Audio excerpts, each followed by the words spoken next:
Nesse vídeo eu quero mostrar como a gente pode trabalhar com gráficos em 3 dimensões no Matplotlib, como dá para ver aqui no título do vídeo, certo?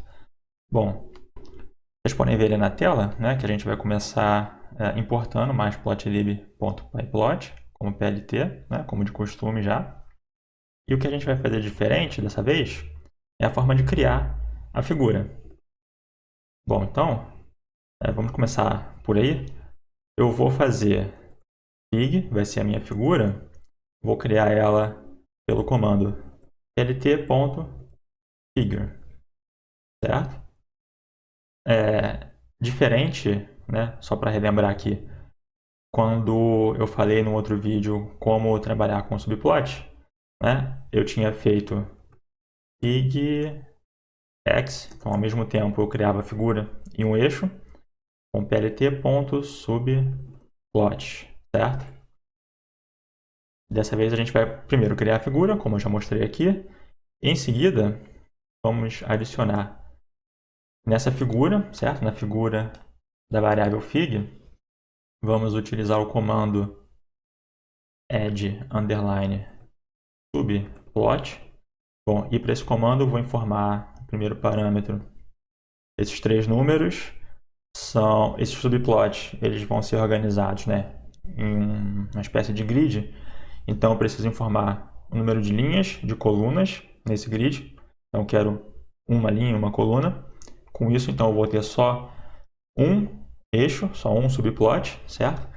E esse último número, ele indica uma numeração sequencial entre esses subplots. Como eu só vou ter um, então esse número só pode ser 1, certo? Legal. Em seguida, eu preciso informar também para a função add_subplot a projeção dessa figura, certo? Ou melhor, a projeção desse eixo, né? Tá legal, então a projeção vai ser 3D, né? Aqui que vem a maior diferença em relação a tudo que a gente já fez até agora.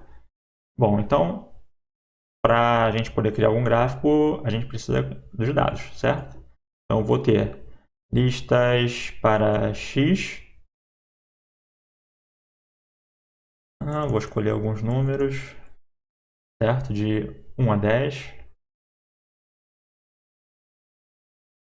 Vou adicionar um 0 também. Tá, então, eu vou fazer a lista y igual, os mesmos valores. E, como é um gráfico em 3 dimensões, eu preciso de um z também, certo? Então, para o z, eu vou inventar qualquer coisa.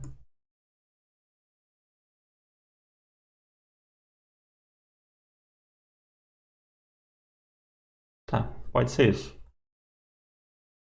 Bom, então agora, tudo que a gente precisa fazer é PLT não, vou utilizar o eixo que foi criado ali em cima, o eixo x, e vou fazer ponto plot. Vou plotar o quê? X, y e z. Muito bom. E temos um problema, o que é? 1, 2, 3, 4, 5, 6, 7, 8, 9, 10, certo? Aqui na lista Z está faltando um valor. Isso, coloquei 10 números nas listas X e Y, ou melhor, 11, né? De 0 a 10. Na lista Z, sim, eu coloquei só 10. Pronto, agora deve funcionar. Então agora sim, esse aqui é o nosso primeiro gráfico, certo?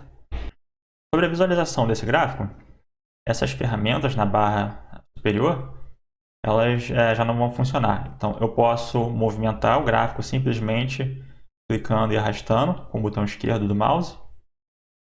E a ferramenta de zoom, vocês podem ver aqui, eu vou selecionar ela e ela não funciona, continua arrastando o gráfico. Eu posso utilizar o zoom clicando com o botão direito do mouse e arrastando para cima ou para baixo, certo? Com o botão esquerdo do mouse eu consigo movimentar o gráfico e com o botão direito eu tenho o zoom. Muito bom. E sobre a customização desse gráfico, basicamente tudo que a gente podia fazer com o comando plot para gráficos em 2 dimensões, nós ainda podemos fazer nesse caso. Então, eu posso, por exemplo, utilizar a string de formatação, certo? Eu vou querer, então, agora que os pontos sejam marcados por círculos, certo? O que mais eu posso fazer? Eu posso utilizar toda aquela série de parâmetros que nós tínhamos. Por exemplo, posso alterar a cor. Se eu quiser um gráfico vermelho, posso utilizar o parâmetro color para isso, certo? Bom, e outra forma de nós termos um gráfico com esses pontos, sem as linhas ligando eles, é não utilizando o comando plot, mas sim o comando scatter. Certo. Então, a princípio, pode parecer que não tem diferença nenhuma, mas reparem que nem todos os pontos agora eles têm a mesma cor. Vou voltar no comando plot rapidamente. Utilizando o comando plot, vocês podem ver que todos os pontos eles têm a mesma cor, o mesmo tom de vermelho, certo? O comando scatter tem essa diferença que ele diferencia a cor de alguns pontos. Se vocês repararem, prestando atenção nesse ponto, por exemplo, ele tem esse vermelho vivo, certo? Conforme eu giro o gráfico, esse ponto vai mudando de cor. Esses outros aqui, que tinham um tom mais claro, vão ficando um vermelho mais escuro, certo? Então, o que o comando scatter ele faz é dar essa noção de profundidade dos pontos, onde eles colocam os pontos que estão mais atrás, nessa cor mais clara, e os pontos que estão mais próximos, os pontos que estão na frente, certo? Eles colocam numa cor mais escura. Então, isso funciona não só para essa cor vermelha, claro, funciona para qualquer cor. O verde, por exemplo, a gente tem esse mesmo comportamento. Então, esse comando ele dá para a gente essa noção de profundidade, mudando a cor dos pontos, certo? Além disso, também tem toda a customização que nós podemos fazer do eixo, certo? Do objeto eixo, certo? Que nós temos na nossa variável x. Então, a gente ainda pode utilizar comandos como x.set xlabel. Então, eu vou atribuir o rótulo eixo x e posso fazer a mesma coisa para os outros eixos, certo? O eixo y e o eixo z. Vou renomear eles para eixo x, eixo y, eixo z. Vamos visualizar o resultado aqui. Então, nós temos os nomes, certo? Que eu escolhi para cada um dos eixos. Então, isso continua funcionando da mesma forma que a gente conseguia fazer com os gráficos em 2 dimensões, certo? Não tem nenhuma diferença.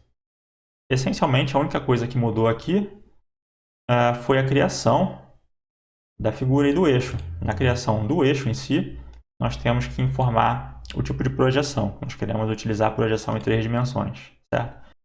Então, para esse vídeo, eu acho que a gente pode ficar por aqui, certo? Vejo vocês no próximo. Até mais.